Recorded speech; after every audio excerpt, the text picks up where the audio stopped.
ఈ రోజుల్లో బర్త్డేలు, మ్యారేజ్ డేలు ఇలాంటి సెలబ్రేషన్స్ జరుగుతూ ఉంటాయి.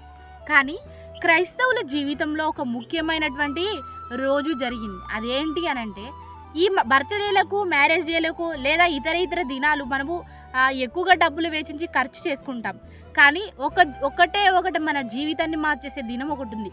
అదేంటి అని అంటే పునరుద్ధాన దినం. దేవుడు మరణించి గుడ్ ఫ్రైడే రోజు, మంచి శుక్రవారం రోజు మరణించి తాను చెప్పిన మాట ప్రకారం తన శిష్యులతోని ఏ విధంగానైతే నేను మళ్ళా తిరిగి లేస్తానని చెప్పి ఉన్నాడో అదే విధంగా మూడో దినాన తిరిగి లేచినటువంటి దినం పునరుద్ధాన దినం. అది నార్మల్ మనిషి జీవితంలో ఎవరి జీవితంలో జరగలేదు. ఎవరి జీవితంలోనైనా బర్త్డేలు చూసాం కానీ లేకపోతే యానివర్సరీలు చూసాం కానీ దేవుడు మన జీవితాలలో మనకొకటి అనుగ్రహించాడు. అదేంటంటే పునరుద్ధాన దినం దేవుడు మనకి అనుగ్రహించాడు.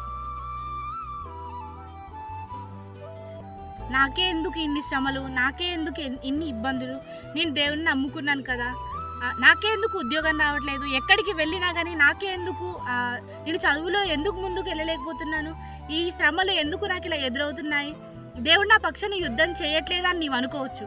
కానీ దేవుడు నీ ఎడలో ఒక ప్రణాళిక కలిగి నీ గురించి ముందుగా తను రాసుకొని తర్వాత నీ గురించి రాసి పెట్టుకున్న తర్వాత నిన్ను నీ తల్లి గర్భంలో ఉంచి నీకు ఈ ప్రపంచాన్ని పరిచయం చేయడం కోసం నిన్ను ఈ భూమి మీదకి పంపి ఉన్నాడు.